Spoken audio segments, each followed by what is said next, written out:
I'm really stunned. I'm so happy to be here today with all of you, and I have so much to say that I didn't write down, but I'm gonna read you what I wrote. Trustees, former trustees, trustees who aren't with us at all anymore, which include Fred Bowen, Jackie Dyer, who's TEAK's mother, George Kovacs, we know you're right here with us, staff, parents, students, alum, school partners, donors, friends. Thank you so much for being here tonight. Very special thanks to my friend Mark Becker for your truly outstanding leadership.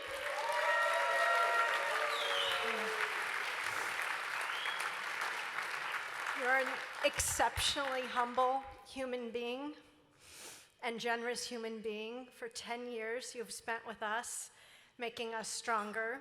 You are the most efficient person. Have you ever been to Mark's desk and seen that he doesn't have one paper on his desk? Because he takes care of things faster than they can come onto his desk. It's true. Thank you. Thank you to our last executive director, John Green. You came.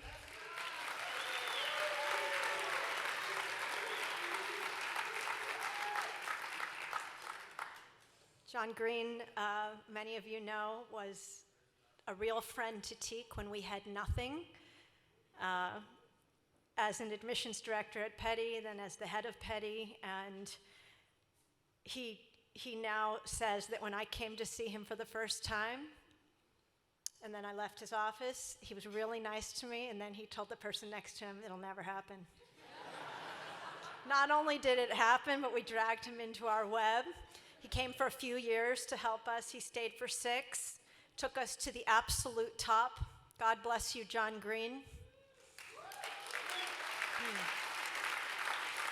We miss you, we thank you. And to my friend Ann Brennan, congrats to you tonight on a very well-deserved honor. Ann would do anything for TEAK, like anything, through thick and thin, and there's been some hard times that Ann and I have been together in for 25 years. Ann has been at every single event, even the golf tournament that nobody knows about. Thank you. You are not a fair weather friend to anyone or to the TEAK Fellowship. And I remember people who are there in the hard times.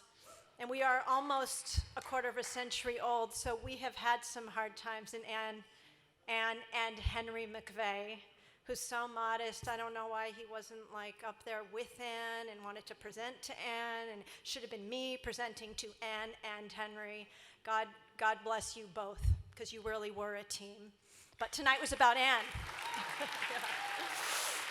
Which brings me to DBA, Denise Brown Allen, our fearless executive director, who stepped in to lead an organization that was actually in outstanding shape programmatically, but to come and encounter a true crisis, a pandemic, as soon as you start a job. That's when you really know who someone is, and she took us through the hardest time, the history of our program, and she did it in a very brave and creative way, and I'm so glad you're here. Thank you.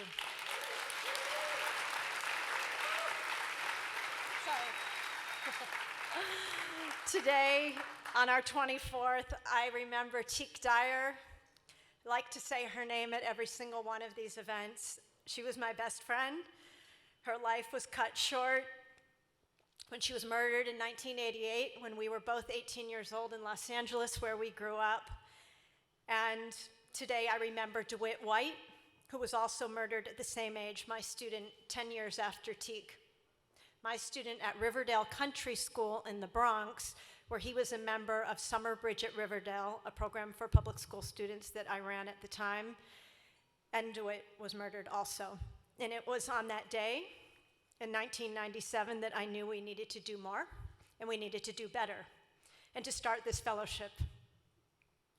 We will never forget you, either of you.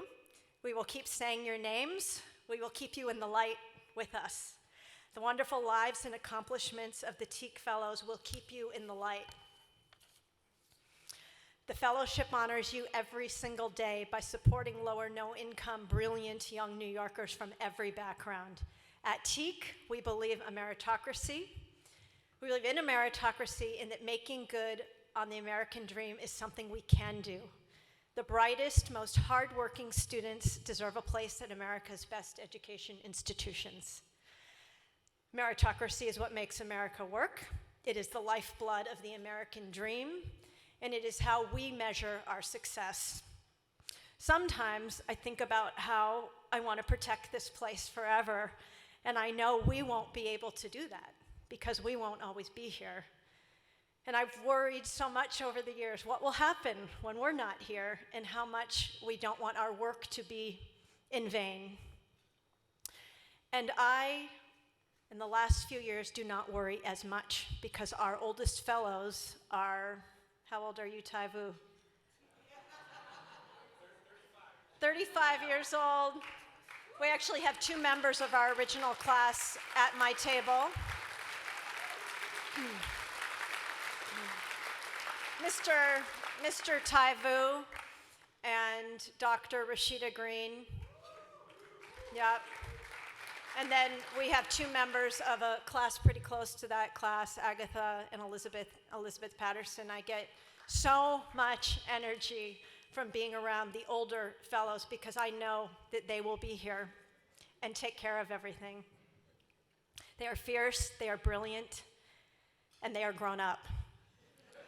They are equipped to take care of their own fellowship, and it's happening. We have our 3rd trustee who's an alum. Our alums are generous donors. As Anne said, our alums are mentors. Our alums are on our staff. Our alums are helping younger alums get jobs. Our TEAK alums have opened doors for younger fellows at the finest high schools and universities and businesses in America by the example that they have set. And I always envisioned, like we have an Old Boys Network, an Old TEAK Network. And it's alive and well. And there are very few segments of society, interesting parts of society, that there is not a TEAK fellow working in. And our TEAK fellows help each other. Yesterday, I got a text from an alum that said, boarding a plane with an important client, the firm sent me. I'm so excited. Sorry to miss the TEAK event tomorrow. This is from a lawyer alum who couldn't be here tonight because her client needed her. Our fellows are making their mark on the world. My biggest wish for TEAK has always been for TEAK to be an enduring institution, and we're on our way. People would laugh at the time, really laugh, when I said I'd like to have a large endowment. I would like to have our own building. I would like TEAK to be something that you think of like you think of NYU or the New York Public Library or Carnegie Hall, and you think those places are not going anywhere. They will somehow be there. Their people will never let them go anywhere because they're too important. And I used to also say, I want TEAK to be like the Plaza, where you just kind of know it's going to be there. So this is special to be in this room, especially with FSL performing for us and Hamilton saluting us. It's really pretty amazing. People would laugh. And people don't laugh anymore. We have an endowment, we have a board that's incredible, we have a space that's stable, and there are people in this room, Tracy Nixon, many others, who remember when we were in a living room, and then I told the Friends Seminary students tonight that we were in their basement for many years, but that was only after we were in a closet at an ad agency around the corner from this, a real closet, like I saw them move the brooms out when they moved me in. And we've had crazy living situations. Think about New York real estate and you're a nonprofit. God bless Friends Seminary, actually, because Tracy Nixon and I went there. Every private school in New York said no to us twice. And we went there, and they said, we're Quakers, so we're not allowed to say no without hearing your story. Do you want to come back and maybe like bring someone like older than you and like, tell your story. And so I brought my friend Tracy, who's not very much older than me, and we told our story, and they said, we have this nice basement, you can go there. And it was a long road to the plaza, and it's only up from here. Thank you all so much. I believe we are now part of the fabric of New York City. When you see private school applications at the bottom, it often says, we participate in the TEAK Fellowship. I like that. See you next year at our 25th. Quarter of a century has a nice ring to it. Thank you. And thank you, Lauren, and everybody who put this evening on. Totally amazing. Best one ever, ever, ever, ever. Thank you. Thank you.